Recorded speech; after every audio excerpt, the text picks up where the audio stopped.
मेरा नाम संदर्भ गुप्ता है। मैं क्लास थर्ड में पढ़ता हूँ। मैं स्कूल जाता हूँ।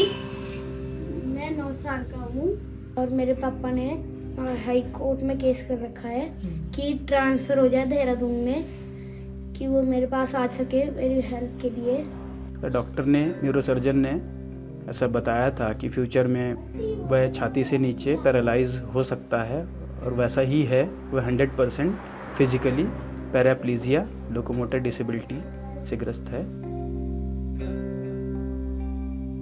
Hello and welcome to The Print. This is Khadija Khan reporting from Dehradun. Right now I am at this foothill where you can see the Bhadraj temple behind me, which is more than 100 years old, and right there is also Masuri.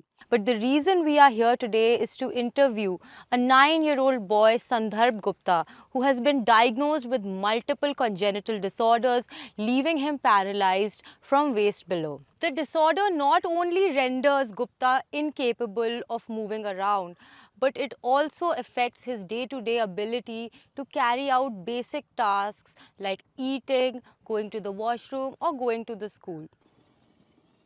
In September this year, 9-year-old Sandarbh filed a petition before the Uttarakhand High Court seeking that his father, an Indian Railways employee, be posted or transferred closer to his hometown, Dehradun, so that he could be properly looked after. कैसे आपको सबसे पहले पता चला कि उनको इस disorder के साथ डायग्नोज किया जा रहा है, कॉन्जेनिटल डिसऑर्डर के साथ? सबसे पहले मैम उसके बर्थ से 2 महीने पहले हमको पता चला कि उसको ऐसा जन्मजात न्यूरोलॉजिकल प्रॉब्लम है। बर्थ के बाद 2016 में ही वो डायग्नोज हुआ था, जिसमें उसका जो है डायग्नोज में माइलोमेनिंजियोसील करके न्यूरोलॉजिकल कंडीशन शो हुई थी, जिसमें 3 तरह के ऑपरेशन हुए थे, spinal surgery and hydrocephalus VP shunt. Doctor ने, न्यूरोसर्जन ने ऐसा बताया था कि फ्यूचर में वह छाती से नीचे पैरालाइज हो सकता है और वैसा ही है। वह 100% फिजिकली पैराप्लीजिया, लोकोमोटर डिसेबिलिटी से ग्रस्त है, सर्टिफाइड है। तो उसका बॉवल एंड ब्लैडर कंट्रोल भी नहीं है, क्योंकि छाती से नीचे पैरालाइसिस होने के कारण सेंस नहीं है उसको नीचे बॉडी का, तो वह चल फिर नहीं सकता, बैठ नहीं सकता, केवल अपने हाथों से ही वह काम कर सकता है। मेरा नाम संदर्भ गुप्ता है। मैं क्लास थर्ड में पढ़ता हूँ। मैं स्कूल जाता हूँ। मैं 9 साल का हूँ और मेरी मम्मी व्हीलचेयर में छोड़ने जाती है स्कूल और लेने आती है। मैं चल नहीं पाता हूँ।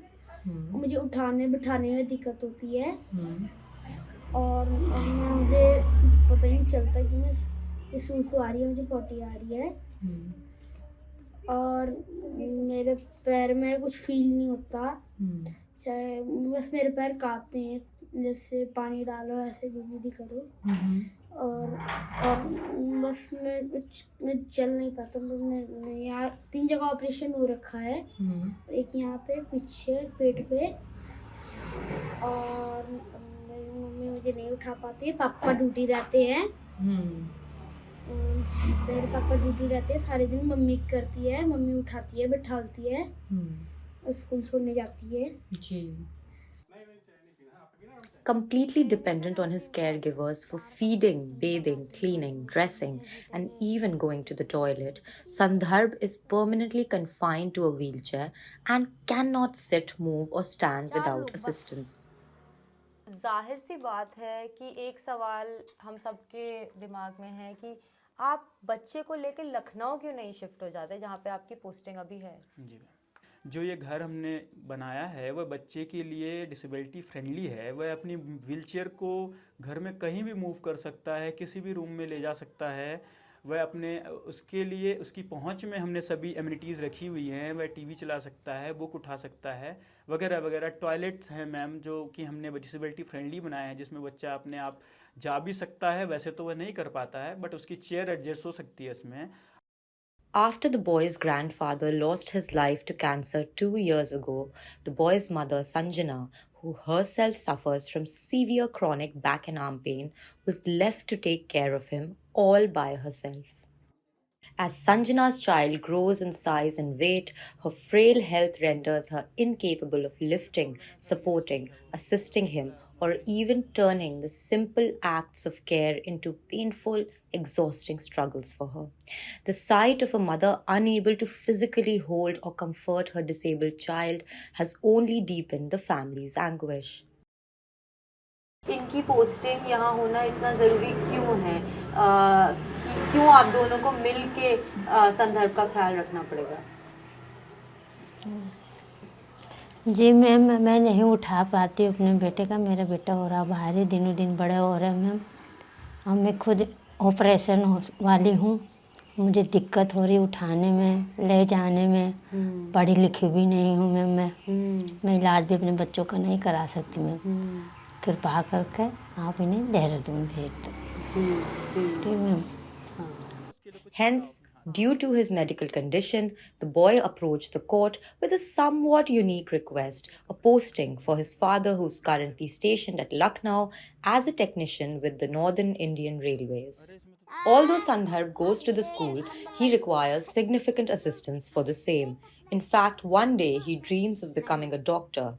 In his free time, he enjoys playing board games like Ludo with his neighbors and friends.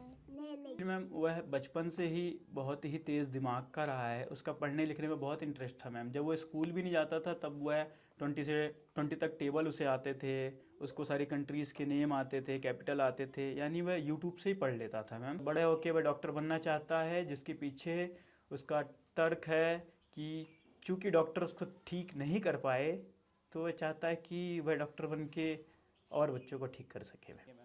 Despite the boy's family filing a petition before the Uttarakhand High Court, writing letters to the Prime Minister's office, and filing multiple representations or complaints before the Indian Railways and the CAT, or the Central Administrative Tribunal, which usually hears government servants' disputes, there has been absolutely no respite from the authorities in Gupta's case.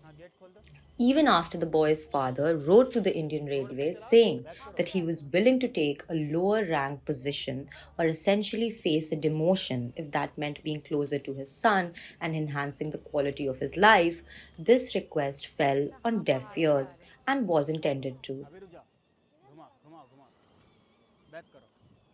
All eyes are now on the Uttarakhand High Court as it's slated to decide the outcome of Sandharb Gupta's case. Let's see what happens to the 9-year-old boy's plea before the Uttarakhand High Court, where he has requested the court to transfer his father so that his life is easier, so that his day-to-day tasks of, carrying out basic functions like going to the washroom or eating are taken care of. And that brings us to a wrap of today's segment. For more legal updates, keep watching The Print.